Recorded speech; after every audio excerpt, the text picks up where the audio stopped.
So welcome back to the shop, friends. So I got up early this morning and I was dyeing my hair, and it dawned on me, you know what? I need to get the shop ready for winter. It's, you know how I don't spend a lot of time in the wood shop when it's nice outside. There's a lot of things to do outside. When the weather turns bad and the rain and the cold starts to come, it drives us into the shop. We do a lot of projects in here. So I was getting things cleaned up and organized, and I came across something that I had forgotten, that I had promised that I was going to share with you guys.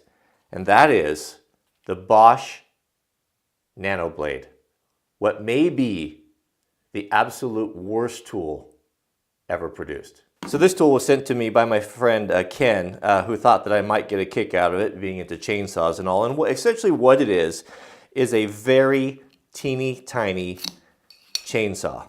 You know, and I would, there's a lot of crummy tools out there. There's a lot of, marketing nonsense, and they're, kind of fly-by-night companies, and you kind of expect that trash, from a lot of people. You don't expect it from Bosch, or I wouldn't have years ago. Growing up, Bosch was a premium tool. I grew up in the trades. My dad was a general contractor, grew up with tools. Tools were a huge portion of our life, and Bosch we rarely bought them. They were a premium brand. They were expensive. They were German, right? Well, I don't know what's happened to Bosch, but I don't like their tools anymore, and I think a lot of people don't. I don't think they're very good. I know it's it's a kind of a blanket statement, but that's been our experience. So if you've never seen one of these things, it's because they're not. I don't believe they're available in the United States. This came with the charger, and it had that crazy European, horizontal plug deal, and I had to use like my travel adapter just to get a charge on it.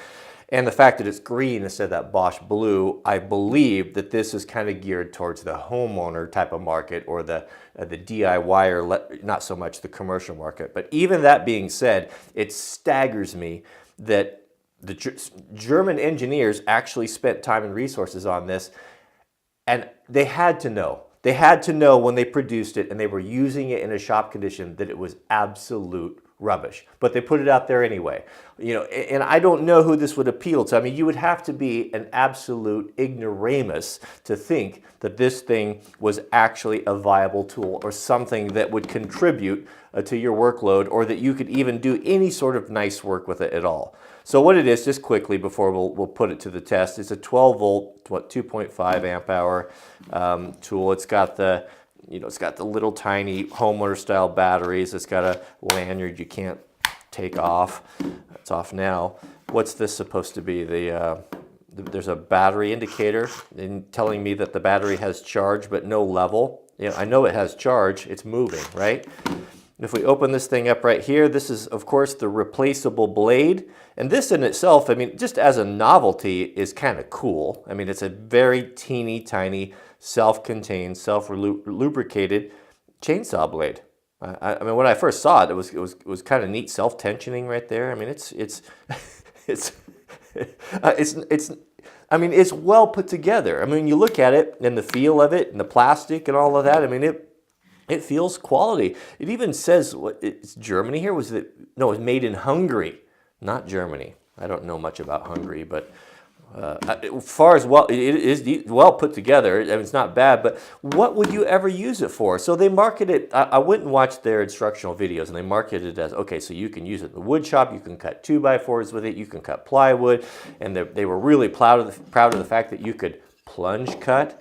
Plunge cutting. You can plunge cut with a reciprocating saw, but it takes a lot of skill, and it's kind of hazardous. So you could plunge cut if you wanted to cut a mortise or something like that. And then your ladies could take it out and she could trim little branches, as long as they weren't like over this big. It's just laughable. Let me show you. Let's put it to the test. Let me show you what I'm talking about. Let's start with something very simple. How about we start with a piece of 3/4 inch plywood? What could be more ubiquitous than 3/4 inch plywood in the common man's shop, right? And so you need to make a cut, right? You want to be precise. We want to do precise work. We take pride in our work, and we buy good quality German design, Hungarian made Bosch tools, right? And we need to cut a notch on there, and I know what to do.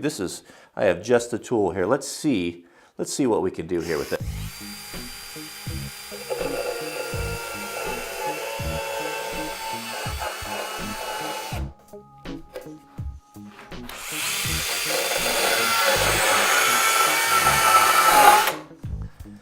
Now that's what I call, that's nice right there.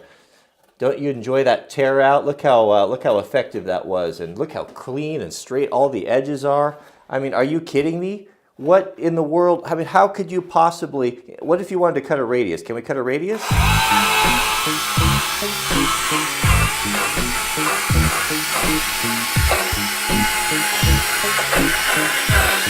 Oh yeah, that's not my bench here. That's just beautiful. Look at the tear out. I mean, what? I don't even know what to say. Okay, so it's plywood, and we have a veneered surface on there, and of course, that's not the toughest wood right there. How does it do if we want to cut maybe a piece of hardwood? Let us try a piece of maple, right? Of course, as woodworkers, we want to use nice hardwood, and we're making something for loved ones or Christmas things. We want to do some nice work, and of course, we've got our beautiful German-designed, Hungarian-built tools that we spend our hard-earned money on. We expect performance from that, right? Well, what's it do with hardwood?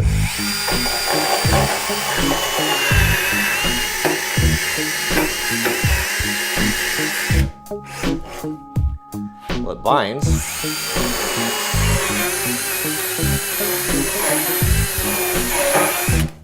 Good grief, are you joking? I mean, I just don't understand what in the world.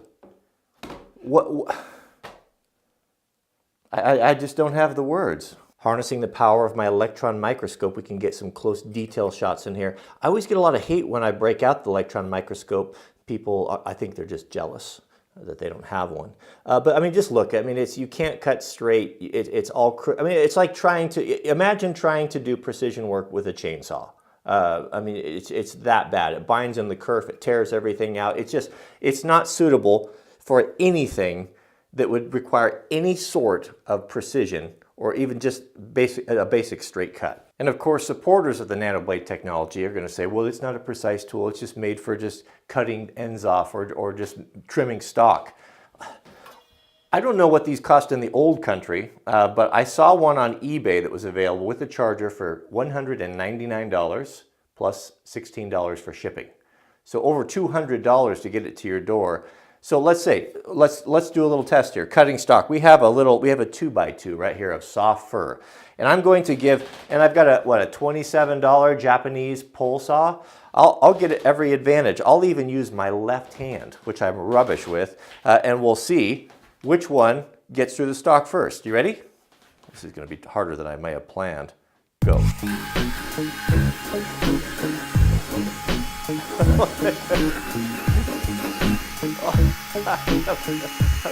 I'm terrible at my left hand. Even with that.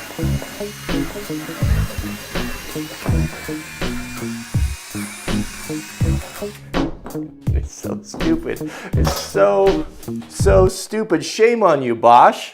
Shame on you. You should contact every person that bought one of these and give them double their money back with an apology handwritten by the engineer who concocted this moronic idea. I can just imagine the Bosch engineer watching this video. Okay, man, well, maybe it wasn't quite super good at the woodworking, but it's really great in the garden. Really great in the garden. So let's see, we've got a 1-inch Doug fir branch here, green. Maybe it's the dry wood that the nano blade technology doesn't like. How about taking it out for tree trimming? Let's see.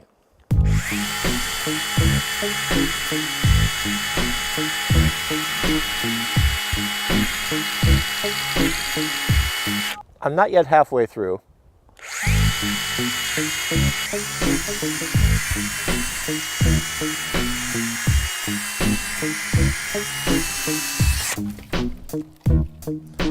So that was super efficient and a huge waste of time. How long do you think that would take me to cut with a nice silky saw or a Ichiban? I mean, fraction of that time, and then no charger. I mean, good grief, good grief.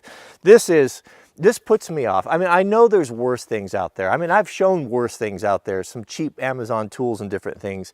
The reason why I'm going to judge this thing harsher than those companies are not pretending to be anything. They're not pretending to be an honorable quality brand, touting themselves to be sitting, in an ivory tower, better than everyone else. But so you got to judge these things by it's a totally different standard. Those other no-name brands, I mean, they don't really care. They're just pushing stuff out there, and there's no market for it. Not everybody can, you know, maybe they need a drill to put together some IKEA furniture, and that's the height of their ambition.